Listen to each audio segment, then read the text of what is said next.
아멘. 예, 결국 남왕국이 멸망을 합니다. 바벨론 왕 느부갓네살이 19째 되던 해 왕이 된 후 19째 됐고요. 또 시드기야는 왕이 되고 11년 되는 주전 586년 4월 9일에 예루살렘이 정복되었습니다. 결국 멸망한 날이죠. 주전 586년에 남왕국이 드디어 멸망을 합니다. 하나님께서 약속하신 대로 그대로 이루어진 것을 보게 되고요. 그래도 이 정도까지 버틸 수 있었던 것은 때를 따라 주시는 하나님의 은혜가 있었고 그때마다 그 하나님의 말씀에 반응했던 히스기야나 요시야와 같은 선한 왕들, 하나님 보시기에 선했던 하나님의 말씀을 믿었고 의지하였고 들었고 순종했던, 그리고 하나님께로 돌아가고자 회개했던 그런 왕들을 통해서 시기가 늦춰지긴 했지만 결국 그 백성들이 하나님께로 돌아서지 않았기 때문에 하나님께서는 그들을 견디실 수 없으셨고 인내하시는 가운데 미루시다가 결국은 남유다 왕국까지도 멸망하게 되고요. 이 멸망은 아주 철저하게 이 예루살렘이 질밟히게 되는 것을 보게 됩니다. 우리가 읽었던 것처럼 9절에 보시면 성전과 왕궁을 불사르고 예루살렘 모든 집을 귀인의 집까지 불살랐으며, 어느 정도 크기가 되는 집들 다 불살랐고요. 성전과 왕궁까지도 다 불태워지는 것을 보게 되고요. 그곳에 똑똑하고 지혜가 있고 용사들, 이런 사람들은 다 사로잡아 바벨론으로 끌고 갔고요. 그리고 그 성전에서 잡혔던 사람들은 느부갓네살이 다 쳐 죽이는, 그래서 많은 사람들이 죽고 많은 사람들이 포로로 잡혀간 것을 보게 되는데요. 이 성전은 건축된 지 453년 만에 성전이 불타오르게 됩니다. 솔로몬이 성전을 건축하고 453년 만에, 그리고 왕국은 440년 만에, 그리고 가나안 땅에 들어간 지 820년 만에 남왕국, 북왕국 이미 그 전에 멸망했고요. 722년에 멸망했고 이제 586년에 가나안 땅에 들어간 지 820년 만에 이스라엘 백성들이 가나안 땅에서 쫓겨나게 되죠.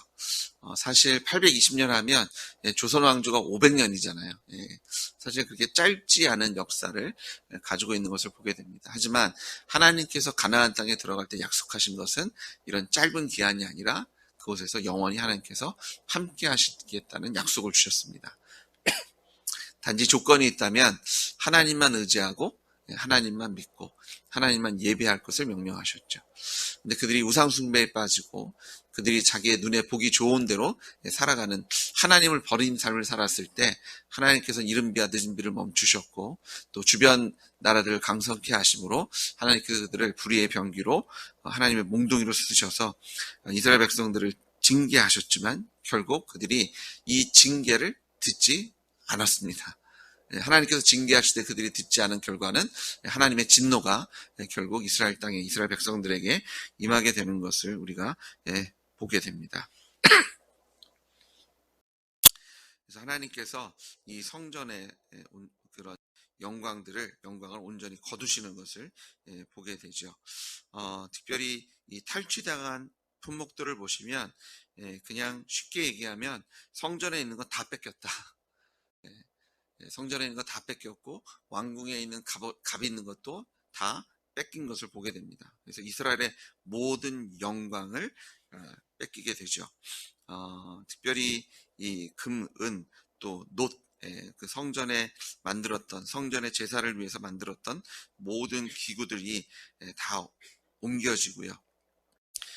또 모든 것들이 파괴되어진 것을 보게 되고 거기서 뺏은 논무게를 헤아릴 수 없을 정도로 세기를 멈출 수밖에 없을 정도로 무수히 많은 양들을 뺏기게 된 것을 보게 되고요. 단지 그런 품목들만 뺏긴 것이 아니라 사람들까지도 잡혀가게 되고 그리고 그런 리더들의 많은 부분들은 이제 21절에 보시면 바벨론 왕이 하마 땅 림나에서 다 쳐 죽였더라.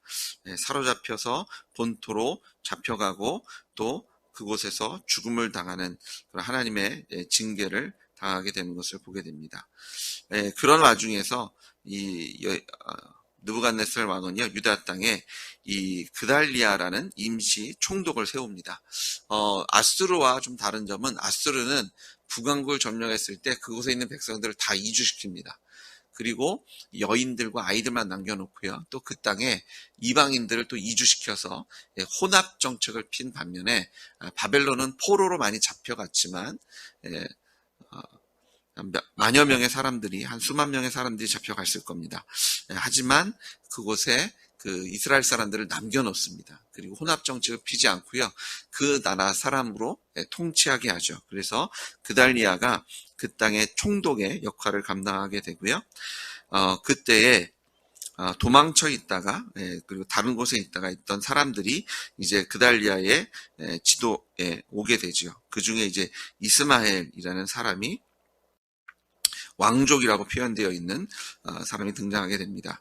이 유대 역사가 요세푸스에 따르면 이 이스마엘은 아주 간교한 사람이다라고 평가하고 있습니다. 그래서 예루살렘이 멸망한 당시에는 이 암몬 왕 바알리스에게 피해 있다가 이제 다 끝난 후에야 내려왔다고 합니다. 그래서 아마 왕위를 찬탈하기 위해서 온 것이 아니냐. 그리고 그달리아를 죽이고 왕이 되려 했지만 이 바벨론을 두려워했던 그런 백성들에 의해서 쫓겨가게 되죠. 그리고 이제 그 남은 백성들은 애굽으로 도망치게 되는 것을 보게 됩니다. 그런데 그달리아가 24절에 보시면 너희는 갈대아인을 섬기기를 두려워하지 말고 이 땅에 살며 바벨론 왕을 섬기자라고 얘기합니다. 그래서 바벨론과 함께 살자라고 얘기한 반면에 이제 그런 일련의 사건이 이스마엘에 통해서 그달리아가 죽음을 당하고 또 이스마엘도 요하난을 통해서 예레미야에 보시면 이제 요하난을 통해서 징계를 당하고 또 요하난을 통해서 다시 뭉쳤을 때 그들이 이런 바벨론 왕이 세운 그달리아를 죽은 사건이 이제 바벨론에게 화를 당할 줄 알고 이제 애굽으로 도망치게 되고요. 이런 과정에서 예레미야는 이것을 반대합니다. 예레미야는 애굽으로 가지 말자. 우리가 바벨론 왕한테 나아가야 한다. 하나님께서 바벨론을 통해서 징계하셨기 때문에 그런 하나님의 명령대로 이제 말씀을 선포했지만 그들은 이것을 듣지 않습니다. 그들은 듣지 않고 이제 26절에 보시면 갈대아 사람을 두려워함으로 애굽으로 내려가게 되고요. 애굽에서는 이제 예레미야를 통해서 하나님께서 심판의 말씀을 하십니다. 예레미야 44장 12절에 보시면 내가 또 애굽 땅에 머물러 살기로 고집하고 그리로 들어간 유다의 남은 자들을 처단하리니 그들이 다 멸망하여 애굽 땅에서 엎드러질 것이라. 그들이 칼과 기근에 망하되 낮은 자로부터 높은 자까지 칼과 기근에 죽어서 저주와 놀램과 조롱과 수치의 대상이 되리라. 이스라엘 백성들이 끝끝내 정신을 차리지 못합니다. 북왕국은 아수르에게 이미 멸망했고요. 남왕국도 드디어 그들이 이렇게 말했죠. 하나님께서 거하시는 성전이 있는데 예루살렘은 결코 무너질 수 없다. 침범당할 수 없다. 이런 믿음을 갖고 있었습니다. 근데 실상 하나님의 영광은 이미 떠났고요. 하나님께서 친히 징계하시겠다고 하는데 계속 하나님께서 하시는 말씀은 귀닫고 아니야. 하나님께서 계시는 성전이 있는데 어떻게 멸망당할 수 있어. 이런 말도 안 되는 것을 가지고 하나님을 대적합니다. 하나님을 위하는 척하고 하나님을 예배하는 척하지만 그와 동시에 우상숭배가 계속 일어나고요. 하나님의 사람들이 일어나서 선지자들이 말씀을 전하고 또 하나님께서 선하게 여기시던 왕들이 일어나서 회개를 촉구하지만 그때 잠깐 하나님께 돌아선 것 같지만 금방 다시 우상숭배에 빠지는. 그래서 결국은 하나님께서 심판하셔서 이제 남왕국도 사라진 겁니다. 망국이죠. 이 나라를 잃어버린 겁니다. 그래서 갈대아인들을 두려워하며 살아야 되는 위치에 됐는데 이제 다시 예레미야를 보면 예레미야에게 기도 요청을 합니다. 우리가 하나님의 뜻을 구하겠습니다. 여기까지만 해도 좋았죠. 그럼 하나님께서 명령하신 대로 순종하겠구나. 그래서 예레미야가 기도했더니 애굽으로 가지 말라고 했는데 오히려 당신 무슨 소리냐. 애굽으로 가는 것이 맞다. 그래서 우겨서 예레미야와 바룩을 사로잡아서 애굽으로 끌고 갑니다. 그리고 결국 하나님께서는 애굽 땅에서도 심판의 메시지를 선포하고 있는 것을 우리가 듣게 되죠.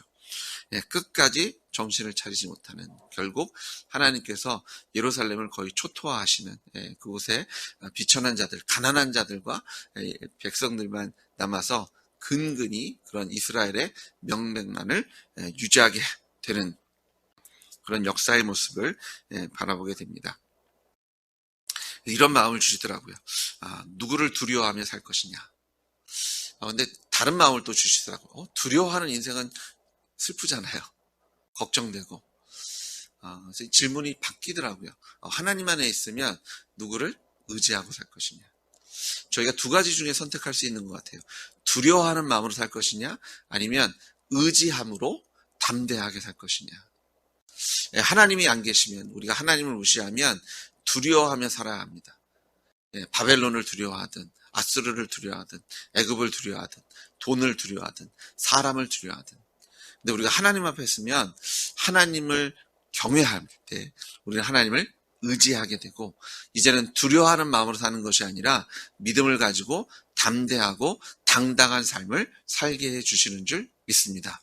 우리가 담대하고 당당할 수 있는 이유는 하나님의 신실하심 때문이죠. 하나님의 사랑 때문이고요.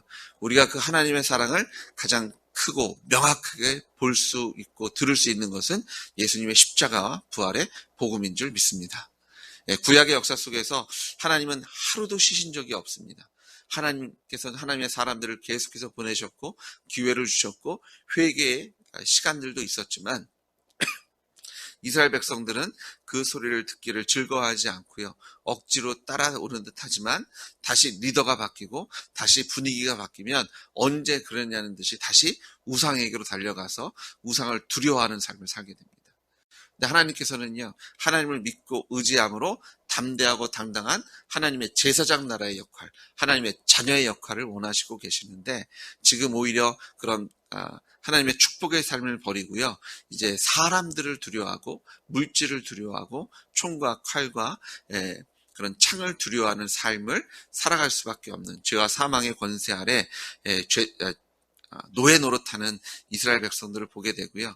그리고 아무리 이런 역사들을 경험했어도 끝까지 정신 차리지 못하는, 이 피난을 떠나는, 모든 왕국이 다 망한 사이에서도 하나님의 말씀을 듣지 않고 순종하지 않아서 계속해서 두려워하는 모습으로 애굽 땅까지 쫓겨가는, 그리고 그들이 믿어 의심치 않았던 애굽에서도 배신당하고 결국 그곳에서도 조롱당하는 위치에 서게 되는 그런 이스라엘 모습을 바라보시면서 두려워하는 삶이 아니라 의지하셔서 부활하신 예수님을 의지하시고 우리를 사랑하시는 하나님의 사랑을 믿으시고 예수님을 이 땅에 보내시고 죽기까지 우리를 사랑해 주신 그 하나님의 사랑을 의지하셔서 이제는 두려워하는 삶이 아니라 예수 그리스도의 이름으로 담대하고 당당한 삶을 살아가는 우리 되기를 주의 이름으로 축복합니다. 하나님이 얼마나 신실하신지요. 이 열왕기하의 마지막은 소망의 메시지로 끝나십니다. 여호와 기근이 사로잡혀 가잖아요. 시드기야는 눈이 빼지고요. 자기의 자식들은 그 눈앞에서 마지막으로 그가 본 장면은 그의 자식들이 죽음을 당하는 모습입니다. 그리고 눈이 빼앗기고 쇠사슬에 묶여서 갈고리에 걸려서 끌려가는데요. 여호야긴은 비록 석 달밖에 왕노릇하지 못했지만 바벨론에 끌려가서 그리고 멸망당한 후 약 26년간 감옥 생활을 합니다. 그리고 통틀어서는 37년을 감옥 생활을 했지만 이제 포로기 70년 중에서요 한 26년이 지난 후에 그가 감옥에서 풀려나고 왕이 바벨론의 왕이 그의 지위를 높여줍니다. 물론 풀려나서 이스라엘 땅으로 돌아가진 못했지만 그곳에서 왕과 함께 식사를 하는, 그리고 계속해서 그의 삶을 책임져주는 그런 도움을 계속해서 받았다라는 그런 마지막 기록을 통해서 여호야긴이 살았다는 건 뭐예요? 다윗의 씨가 보존되었음을 시사하고 있고요. 그리고 다윗의 후손 오실 예수 그리스도께서 이 땅에 다시 이 땅에 오실 것을 약속하고 계신 것을 우리가 바라보게 됩니다. 그러니까 지금 70년 후에는 이 포로로 잡혀갔던 이들이 다시 돌아갈 것이고 성전이 다시 세워질 것이며 하나님의 나라가 회복되어질 것, 그리고 약속된 메시아가 오셔서 그들을 온전히 구원하실 그런 하나님의 구원의 메시지가 이제 다윗의 씨를 살리시는 것으로 하나님의 신실하심을 마지막까지 보여주심으로 열왕기하를 마무리하고 있는 것을 우리가 바라보게 됩니다. 두려워하며 사시겠습니까? 아니면 믿고 의지하여 담대하고 당당한 모습으로 살아가시겠습니까? 오늘 예수님의 이름을 힘입어서 두려움이 아니라 담대하게 승리의 삶을 누리시는 여러분들이 주의 이름으로 축복합니다. 십자가 있을 겁니다. 오늘도 어려우실 거고요. 짜증날 거고 스트레스가 있을지도 모르겠어요. 하지만 주님께서 부활로 하나님의 승리의 약속으로 우리의 입술에 찬양을 넣어주실 줄 믿습니다. 같이 기도하시겠습니다. 주님 아버지 감사합니다. 하나님, 끝까지 듣지 못하고 끝까지 회개의 자리에 서지 않고 끝까지 하나님의 사람을 핍박했던 이스라엘 모습을 보면서 이게 될 수 있을까? 우리에게 희망이 있는가? 사람을 보면 걱정되고 근심되지만 하나님의 그 신실하심, 끝까지 다윗의 그 이름을 남기셔서 이 땅에 오시기로 약속한 예수님의 길을 열어놓으시고 또한 약속대로 예수님 이 땅에 보내주시고 우리의 죄를 대신해 죽게 하셨으며 성령대로 3일 만에 부활케 하신 그 하나님의 사랑과 하나님의 신실하심을 바라보면 걱정과 근심과 두려움이 아닌 감사와 기쁨과 또한 찬양의 소리로 우리의 입술을 채워주시는 것을 믿습니다. 주님, 사람 보지 않고 상황 보지 않고 오늘도 신실하신 예수님 바라보고 하나님 바라보며 우리와 함께 하시는 성령 하나님을 의지함으로 예수의 이름으로 승리하는 우리 지혜들 낼 수 있도록 성령이 충만하게 역사하실 줄 믿습니다. 우리의 울부짖는 간구를 들으시고 우리의 탄식 속에서 역사하시며 우리의 찬양 속에서 영광받아 주시옵소서. 예수님의 이름으로 기도드렸습니다. 아멘.